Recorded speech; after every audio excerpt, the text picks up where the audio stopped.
Hello, કેમ છો દોસ્તો? નમસ્તે, જય Shri Krishna. Welcome back to my channel. બસ હું આજે નહીં ધોઈને રેડી થઈ છું અને આજે અહીંયાનું વેધર ખૂબ જ સરસ છે. તમને છે ને બહાર જઈને બતાવું. આજે થોડું વેધર અહીંયા ક્લાઉડી છે. રેન આવ્યો છે એકચ્યુઅલી આજે, તો થોડો ઘણો રેન બોલે છે, પણ અમેઝિંગ વેધર છે. If you guys can see, જુઓ આજે અમેઝિંગ વેધર છે અને આ ક્લાઉડી વેધર છે, ઠંડુ નથી આજે એટલું. અને આ મારા ઘરની ગેલેરીથી બેક સાઈડથી વ્યૂ છે, રાઈટ. ઓકે, આજે હું મારી મમ્મી જોડે વાત કરતી હતી સવારે અને અમે કોઈ ટૉપિક પર વાત કરતા હતા. તો મને થયું કે હું બહુ બ્લેસ છું, રાઈટ. તો કે મારી પાસે ઘણી બધી એવી વસ્તુ છે કે જેના માટે મારે થેન્ક યુ કહેવું જોઈએ ભગવાનને કે પેરેન્ટ્સને. યુઝ્યુઅલી આપણે કમ્પ્લેન કરતા હોઈએ છીએ કે મારી પાસે આ છે, મારી પાસે આવું નથી, આની લાઈફ આના કરતાં બેટર છે, આની લાઈફ મારા કરતાં આમ બેટર છે. તો મેં વિચાર્યું છે કે આજથી 30 દિવસ સુધી હું ડેઈલી મારા આખા દિવસમાંથી એક સારો પોઈન્ટ શોધીશ અને એનું ગ્રેટિટ્યૂડ આપીશ ભગવાનને કે મારી પેરેન્ટ્સને. તો હમણાં મેં તમને વ્લોગમાં કીધું સેમ એવી રીતે કે ચલો આજે સ્ટાર્ટ કરું છું ગ્રેટિટ્યૂડ મારા ઘરથી, મારા હોમથી. આ બહુ બ્લેસ વસ્તુ છે કે મારી પાસે રહેવા માટે આવી છત છે, કે મને ભગવાને આવું સરસ ઘર આપ્યું છે કે જેમાં હું મારી ખુશી, મારા દુઃખ, સારી મેમરીઝ, ખરાબ મેમરીઝ બધું હું અહીંયા આ જગ્યા પર, આ મુમેન્ટ પર જીવી શકું છું, રાઈટ. બધાની પાસે આવું નથી હોતું, તો એટલીસ્ટ ભગવાને મને છત આપી છે કે આ વેધરમાં કે આટલી ઠંડીમાં હું આટલા સારા ઘરમાં રહી શકું છું અને મારી લાઈફ વેરી પીસફુલી રીતે જીવી શકું છું. તો આજનો મારો ગ્રેટિટ્યૂડ છે કે ભગવાને મને રહેવા માટે ખૂબ સરસ ઘર આપ્યું છે. ચલો આજે વેધર સારું છે તો નીચે આંટો મારતા આવીએ, ડમ્પસ્ટરમાં ગાર્બેજ કરતા આવીએ અને થોડું ઘણું બહાર વોક કરતા આવીએ. ચલો તમને પણ મારી પાસે લઈ જાઉં.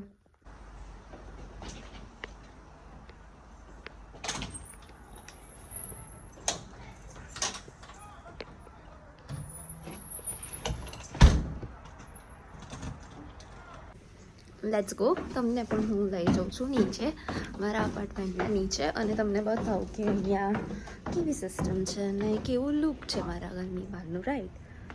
આજે વેધર બહુ જ બ્યુટીફુલ વેધર છે આજે. અહીંયા એવું હોય છે કે આપણે આપણા વીકનો કે આપણી રીતે આપણો ગાર્બેજ ભેગો કરવાનો હોય, અને આપણે ઇન્ડિયામાં કેવું હોય કે પેલું ડસ્ટબિન મૂક્યું હોય મોટું, રાઈટ.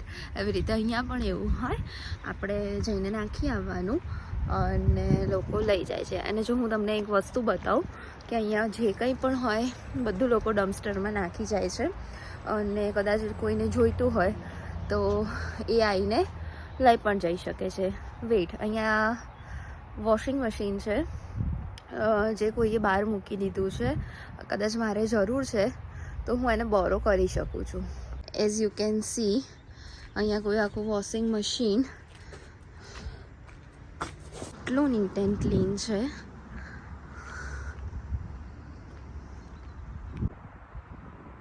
કેટલું નીટ એન્ડ ક્લીન અને સુંદર વેધર છે.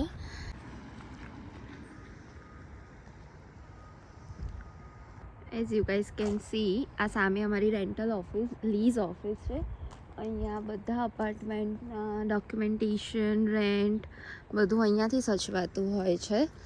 અને તમે જે સામે બગી જોવો છો, રાઈટ, એ બગી અહીંયાની મેન્ટેનન્સ ઓફિસની છે. આજે અમારે ત્યાં પેસ્ટ કંટ્રોલ કરવા આવવાના છે ને, તો એના માટે રેડી કરી રહ્યા છે. આ બધા જ અપાર્ટમેન્ટ લાકડાના હોય છે, દેટ્સ વાય અહીંયા હા, એટલે અહીંયા કેવું કે સ્પાઈડર બહુ હોય, એટલે અહીંયા પેસ્ટ કંટ્રોલ કરે એ લોકો. બસ અહીંયા સાંજ થઈ ગઈ છે અને હવે હું સાંજે રસોઈની તૈયારી કરી રહી છું.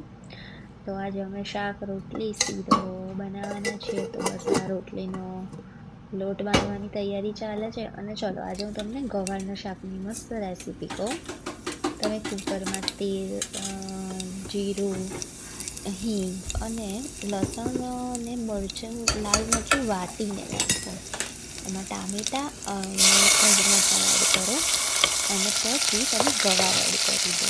અને ગવારમાં તમે બધા જ આપણા જે રેગ્યુલર મસાલા આવે છે, જેમ કે હળદર, મરચું, મીઠું, થોડો ગરમ મસાલો, એ બધું નાખીને મિક્સ કરીને, અને હા, મીઠું ભૂલી ના જતા, બધું નાખીને મિક્સ કરીને અને તમે એની 2 વિસલ વાગવા દો. એના પછી ધીમા ગેસ પર અને ચડવી દો. તમારું એટલું સરસ ગવાનું ટેસ્ટી એવું શાક બનશે કે બહુ મજા આવશે. અને હા, એમાં મારો એક સિક્રેટ ઇન્ગ્રીડિયન્ટ છે, હું લસણની સૂકી ચટણી, જે હું ટોપરા, સિંગ અને લસણથી બનાવું છું, એ પણ નાખું છું. તો થોડું મસ્ત એવું શાક થશે કાઠિયાવાડી. અને અમે આજે સોજીના લોટનો શીરો પણ બનાવ્યો છે. તો બસ હવે ફટાફટ ગરમ ગરમ ખાઈ લઈએ, જમી લઈએ અને મળું હું તમને નેક્સ્ટ વ્લોગમાં. બાય.